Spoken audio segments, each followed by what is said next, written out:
اعوذ باللہ من الشیطان الرجیم بسم اللہ الرحمن الرحیم الحمد للہ رب العالمین الصلاۃ والسلام علی اشرف الانبیاء والمرسلین وخاتم النبیین سیدنا و مولانا علی رسولہ الکریم واہل بیتہ الطیبین الطاہرین المعصومین المظلومین اما بعد فقال اللہ تبارک و تعالی فی کتابہ المجید و فرقانہ الحمید بسم اللہ الرحمن الرحیم رب المشرقین و رب المغربین فبأی آلاء ربکما تکذبان مرج البحرین یلتقیان بینہما برزخ لا یبغیان فبأی آلاء ربکما تکذبان یخرج منہما اللؤلؤ والمرجان فبأی آلاء ربکما تکذبان صدق اللہ العلی العظیم۔ محترم سامعین کرام، السلام علیکم ورحمۃ اللہ وبرکاتہ۔ الحمدللہ اللہ تعالیٰ کی توفیق سے آپ کی خدمت میں طالب علمانہ تشریح اور تفسیر جس سورہ کی جاری ہے، سورہ مبارکہ رحمان قرآن مجید کا 55واں سورہ ہے، اور اس سلسلے میں آپ کی خدمت میں طالب علمانہ تشریح اور تفسیر ہم اللہ تعالیٰ کی توفیق سے آپ کی خدمت میں کر رہے ہیں۔ اس توفیق پر اللہ تعالیٰ کا شکر ادا کرتے ہیں۔ اس سلسلے کا آج الحمدللہ 11واں درس ہے، 11ویں نشست ہے، اور گزشتہ درس سے ہم مربوط ہونے کے لیے مختصر سا میں آپ کی خدمت میں عرض کروں۔ گزشتہ درس میں ہم نے اس سورہ کے بارے میں جو بیان کیا تھا آپ کی خدمت میں، وہ رب المشرقین و رب المغربین آیت 17 تک ہم پہنچے تھے، کہ جس میں اللہ تعالیٰ کا فرمان ہے کہ وہ مشرقوں اور مغربوں دونوں کا رب ہے۔ یعنی یہاں پر جمع کا صیغہ استعمال کیا گیا ہے، مشرق نہیں کہا گیا، مشرقین یعنی خداوند تبارک و تعالیٰ نے ایک دعوت فکر دی ہے انسان کو کہ جائے اور دیکھے کہ علام ایک عالم نہیں ہے اللہ کا، کئی علام ہیں۔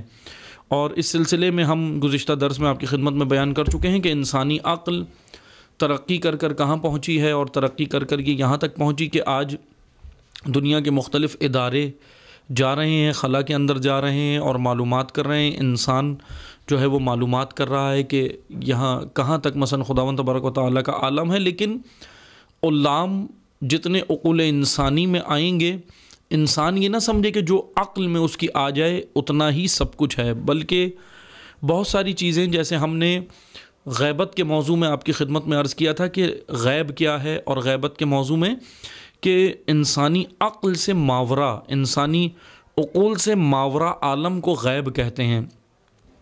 بہرحال خداوند تبارک و تعالیٰ نے تو یہاں دعوت دی ہے، اس سورہ کے اندر دعوت دی ہے کہ آؤ اور جا کر دیکھو زمینوں پر کیا ہے، خدا نے کیا رکھا ہے انسان کے لیے۔ یعنی ایک علمی خزانہ اس سورہ کے اندر خداوند تبارک و تعالیٰ نے کھول کے رکھ دیا، بیان کیا ہے۔ جیسے گزشتہ آیات میں ہم پڑھ چکے ہیں کہ جیولوجی بیان کی خدا نے، اور ارضیات و سماوات کے علوم کے بارے میں خداوند تبارک و تعالیٰ نے انسان کو دعوت دی کہ جائے اور جا کر دیکھے، غور و فکر کرے۔ اب جو آیات ہیں، اور میں نے گزشتہ درس میں یہ بھی بیان کیا تھا کہ کس طرح ایک نقصان امت اسلامیہ کو ہوا عقل پہ پابندی لگا کر کے، عقل جس کو ائمہ معصومین علیہم السلام نے حجت قرار دیا اور جس کو رسول باطنی کہا ہے روایات میں، اسی عقل پہ بینڈ لگایا، اسی عقل پہ پابندی لگائی، اسی عقل کے اوپر انسان نے بہت کچھ اس عقل کے ساتھ کیا کہ اس عقل کو وہ عقل کے جو رابطہ پروردگار عالم سے کراتی ہے۔ اب بہرحال میں یہاں وضاحت بھی کر دوں، کیونکہ بعض کنفیوژن ہے بعض کے ذہن میں کہ عقل اور چیز ہے اور شہوت اور چیز ہے، اشتہا اور چیز ہے، اور مثلاً عواطف، انسانی وجود کے اندر جو عواطف خداوند تبارک و تعالیٰ نے رکھے ہیں، یعنی جن کو ہم عواطف کو اصطلاح میں عواطف کہتے ہیں، اور ویسے عام بول چال میں احساسات کہتے ہیں۔ احساسات، جذبات وہ اور چیز ہیں، لیکن عقل اور چیز ہے، اور یہ جنگ وجود انسانی میں عقل و شہوت کی، عقل و عواطف کی جنگ یہ انسان کے وجود کے اندر موجود ہے۔ اسی لیے خداوند تبارک و تعالیٰ نے جب وحی نازل کی، اپنا پیغام جو دیا ہے وہ عقل نبی پر دیا ہے، عقول نبی پر دیا ہے۔ اور نہج البلاغہ میں امیر المومنین علی ابن ابی طالب علیہ الصلوۃ والسلام کا فرمان بھی ہے کہ اللہ نے جو انبیاء بھیجے، خصوصاً جب پیغمبر اکرم صلی اللہ علیہ وآلہ وسلم کی بعثت کا ذکر و تذکرہ امیر المومنین نے کیا، تو وہاں پر بیان کیا کہ اللہ نے جب نبی اعظم کو مبعوث کیا یا انبیاء جو بھیجے، وہ جذبات انسانوں کے ابھارنے نہیں بھیجے، عواطف کو بھڑکانے کے لیے، عواطف کو ابھارنے کے لیے اللہ نے نہیں بھیجے، بلکہ اللہ نے جو انبیاء مبعوث کیے، انبیاء جو بھیجے اس دنیا کے اندر، وہ عقول انسانی کو ابھارنے کے لیے بھیجے۔ علی علیہ السلام کا نہج البلاغہ میں فرمان ہے نا کہ یُثِیرُہم دفائن العقول، کہ وہ جو دفن شدہ عقلیں تھیں، اللہ نے ان کو ابھارنے کے لیے انبیاء کو مبعوث فرمایا۔ خصوصاً پیغمبر اکرم صلی اللہ علیہ وآلہ وسلم کی جب بعثت کا تذکرہ علی علیہ السلام نے کیا، تو وہاں پر کہا کہ اللہ نے نبی اعظم کو عقل انسانی کو، جو دفن شدہ عقل ہے، اس کو ابھارنے کے لیے بھیجا ہے۔ یہ نہیں کہا امیر المومنین نے کہ اللہ نے انبیاء کو عواطف، احساسات، جذبات کو بھڑکانے کے لیے، ان کو ابھارنے کے لیے اس لیے نہیں بھیجا، بلکہ عقل کو، کیونکہ عقل کا تعلق خدا سے ہے۔ وہ کس طرح ہے عقل انسانی کا تعلق خدا سے، یا عقل فرمان رب کس طرح سنتی ہے؟ بیچ میں ایک وسیلہ ہے، ذریعہ ہے۔ وحی جو نازل ہوتی ہے، وحی وہ نبی کی عقل پہ آتی ہے۔ اب عقل سے مراد ذہن نہیں ہے، یہ بھی آپ یاد رکھیں۔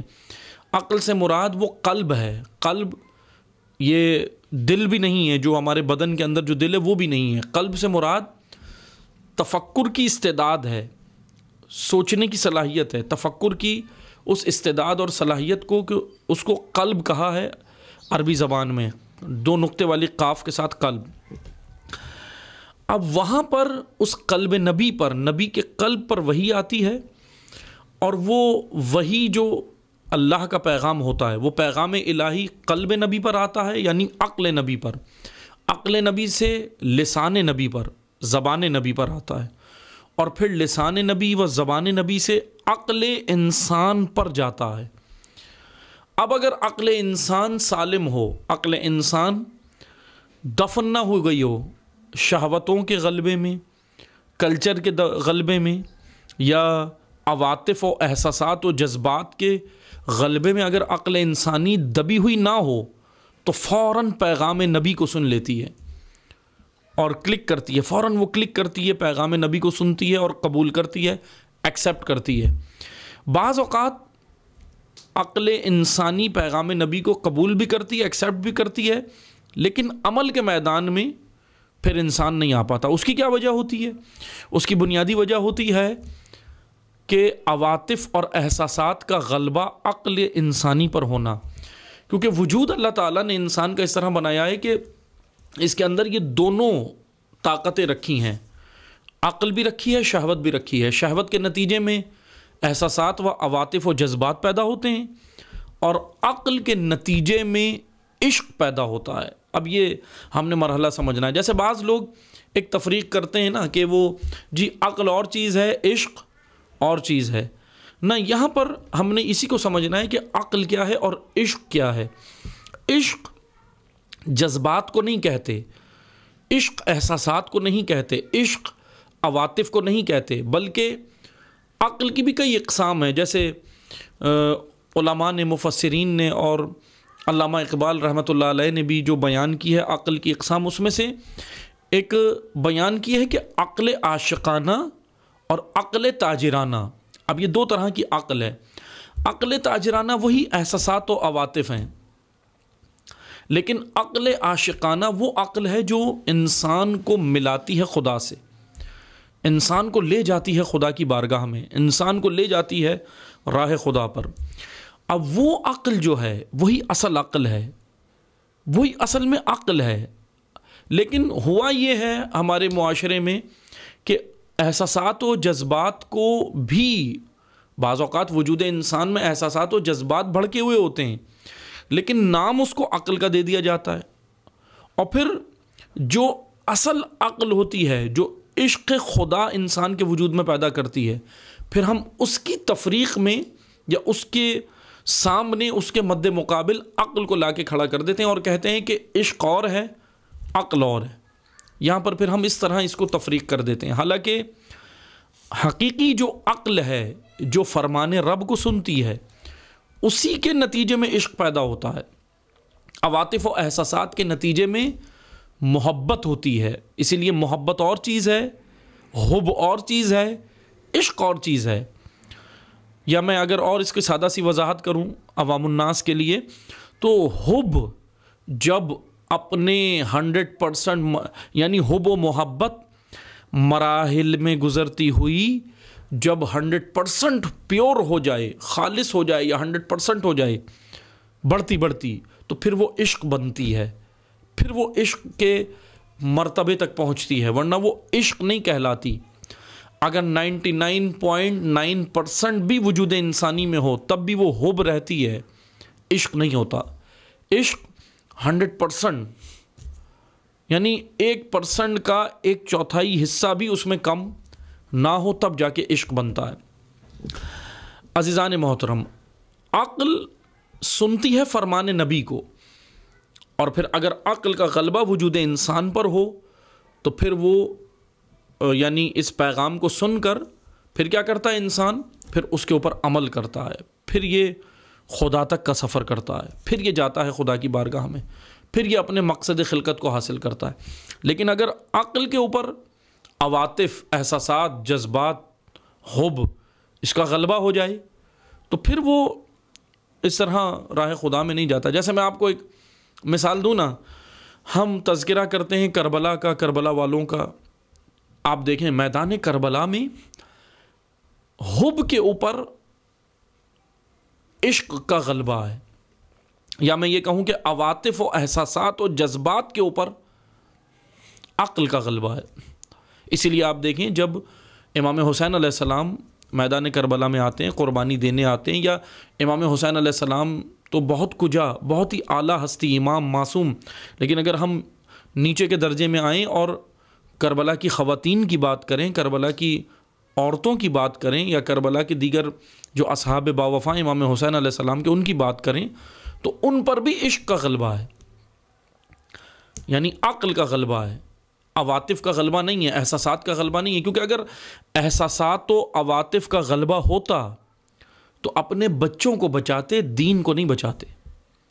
لیکن عقل کا غلبہ بتا رہا ہے کہ ان لوگوں نے دین بچایا ہے، بچے قربان کر کے، اولادیں قربان کر کے، اپنا تن من دھن سب کچھ قربان کر کے اللہ کے دین کو بچایا. تو اس کا معنی یہ ہے کہ عقل غالب تھی، کربلا والوں کی عقل غالب ہے عواطف کے اوپر، احساسات کے اوپر، جذبات کے اوپر. لیکن اگر آج ہم لوگ اپنے عواطف و احساسات، کیونکہ اکثریت ہماری اسی طرح ہے، اگر ہم والدین کی بات کریں کہ بچوں کی تربیت کے حوالے سے جب والدین کا مرحلہ آتا ہے تو ان میں بھی احساسات و عواطف کا غلبہ ہوتا ہے، جس کی وجہ سے بچوں کی صحیح تربیت ہم نہیں کر پاتے، کیونکہ عقل مغلوب ہو جاتی ہے. عقل کہہ رہی ہوتی ہے کہ اس کو کنٹرول کرو، اس کو یہ کرو، یہ چیز غلط ہے، لیکن عواطف اتنے بھڑکے ہوئے ہوتے ہیں، احساسات و جذبات اتنے بھڑکے ہوئے ہوتے ہیں کہ وہ عقل کو مغلوب کر دیتے ہیں. یہاں پر توجہ سے سنیے گا، عقل انسانی سنتی ہے فرمان نبی کو.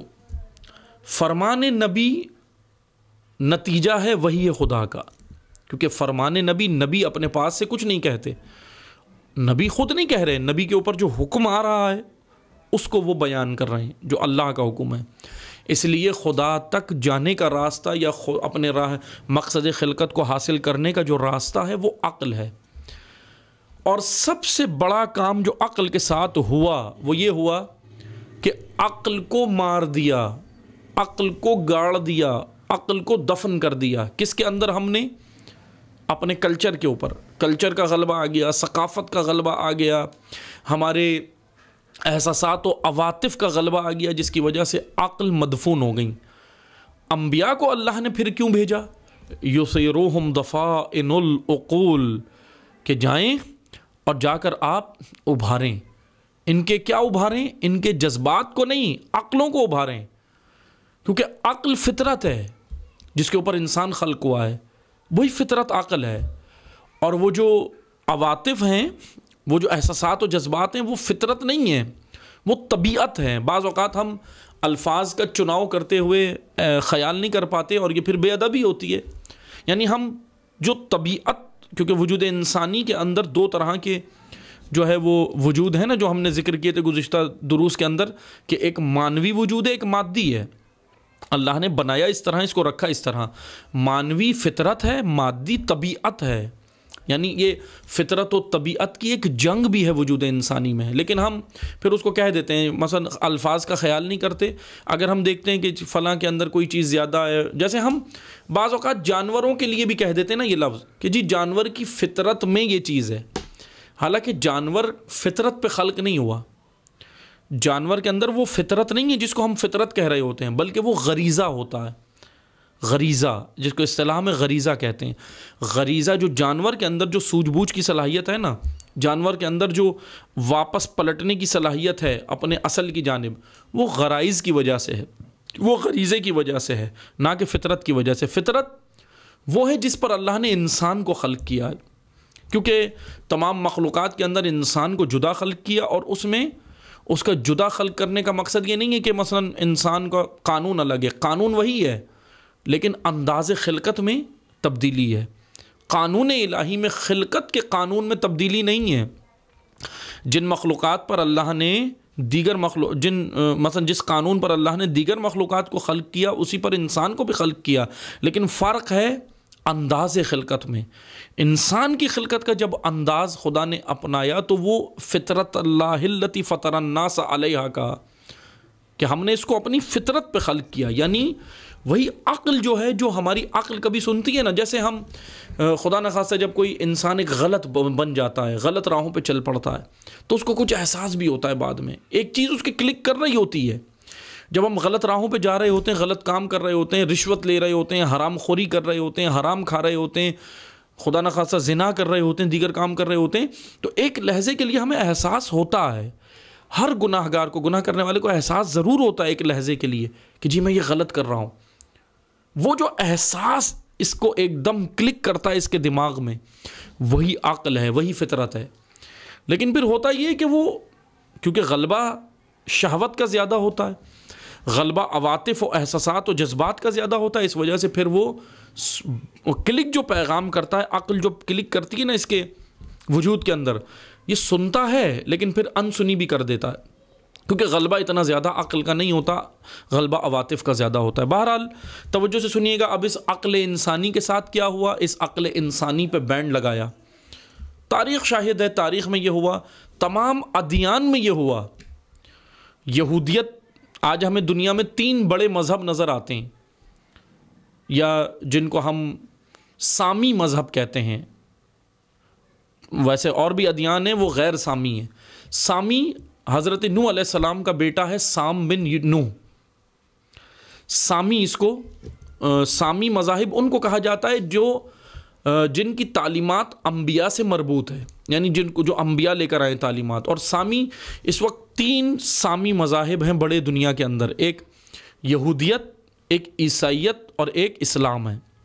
بہرحال اب ہوا یہ کہ ادیان کے اندر اب بہرحال جو دوسرے ہیں وہ غیر سامی مذاہب ہیں، جیسے ہندوازم ہے، بدھزم ہے، اور دیگر جو مذاہب دنیا میں پائے جاتے ہیں، وہ سارے غیر سامی کہلاتے ہیں. وہ سامی نہیں ہیں کیونکہ وہ ان کی تعلیمات انبیاء نے نہیں دیں، انبیاء نے وہ مذاہب متعارف نہیں کرائے. وہ اختراع ہے، ذہنوں کی اختراع ہے عام انسانوں کے. سامی مذاہب میں اگر ہم بات کریں تو ان میں کئی تبدیلیاں ہوئیں. کیسے ہوئیں؟ مثلا یہود کے بارے میں قرآن کریم نے بیان کیا کہ یہود کے اندر تحریفات ہوئیں، یعنی جو حضرت موسیٰ علیہ السلام کی توریت کے اندر تحریفات ہوئیں. حضرت موسیٰ علیہ السلام کی تعلیمات تھیں، اس کے اندر تحریفات ہوئیں. زرپرست لوگوں نے اس کے اندر مثلا تحریفات کی. عیسائیت کی بات کریں، عیسائیت کے اندر بھی ہوئی. آج نہ توریت اس اپنی اصلی حالت میں موجود ہے اور نہ انجیل اپنی اس اصلی حالت میں موجود ہے، بلکہ تحریف شدہ ہیں. لیکن فقط ایک قرآن ہے جس کا وعدہ خدا نے کیا کہ یہ ہو بہو اپنی اصلی حالت میں ویسے ہی موجود ہے، اس میں کوئی تبدیلی نہیں ہوئی. خداوند تبارک و تعالیٰ نے اس کا اعلان بھی کیا. بہرحال ہوا یہ کہ قرون وسطیٰ کا ایک زمانہ گزرا کہ جس کے اندر عقل انسانی پر ایسی پابندی لگی. آج سے 250-300 سال پہلے، تقریباً لگ بھگ 300 سال کے، انسانی عقل پہ ایسی پابندی لگی کہ انسانی عقل کو دبا دیا گیا، مذہب کے نام پر شدت پسند لوگ ڈالے گئے اور مذہب کے نام پر یہ کیا، اور باقاعدہ عیسائیت کے اندر یہ کام ہوا، کیونکہ عیسائیت قرون وسطیٰ کے زمانے میں عیسائیت کا غلبہ تھا، عیسائیت کی عروج و اوج کی دور وہ گزرا ہے۔ ہوا یہ کہ وہاں پر پابندی لگا دی، سوچنے پہ پابندی لگا دی۔ اگر میں آپ کی خدمت میں بس ایک نمونے کے طور پہ ایک مثال عرض کروں کہ قرون وسطیٰ کے زمانے میں 3.5 لاکھ سائنٹسٹ قتل ہوئے ہیں، 3.5 لاکھ سائنٹسٹ دانشور کیوں قتل ہوئے؟ ان کا قصور کیا تھا؟ ان کا قصور تھا کیوں؟ لاجک بیان کرنا، حکمت بیان کرنا، فلسفہ بیان کرنا، اس کی وجہ سے وہ قتل ہوئے 3.5 لاکھ۔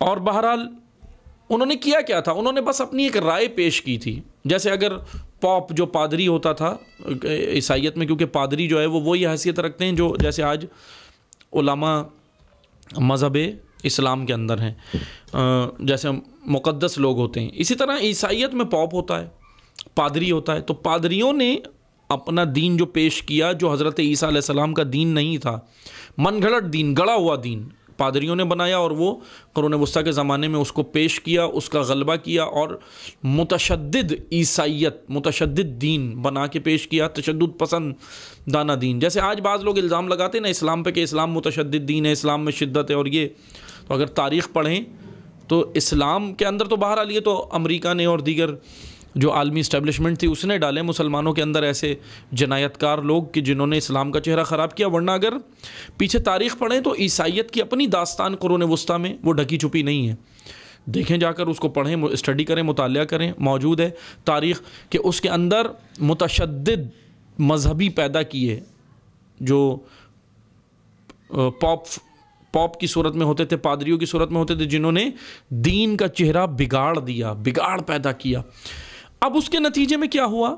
مثلاً قرون وسطیٰ کے زمانے میں یہ ہوتا تھا کہ سائنٹسٹ، اگر سائنسدان یہ کہہ دے، مثلاً اگر پاپ نے کہا، پادری نے کہا کہ ستارے حرکت نہیں کرتے، ستارے فلاں، مطلب اس نے ایک نظریہ دیا کہ ستارے حرکت نہیں کرتے، ستارے ایک جگہ موجود ہیں، اور لیکن سائنسدان نے اگر اپنا ایک نظریہ پیش کر دیا، دانشور نے اگر اپنا ایک رائے قائم کر دی اپنے علم کی روشنی میں کہ جی ستارے حرکت کرتے ہیں، تو اس کو اس بنا پر جانتے ہیں کیا سزا ملتی تھی؟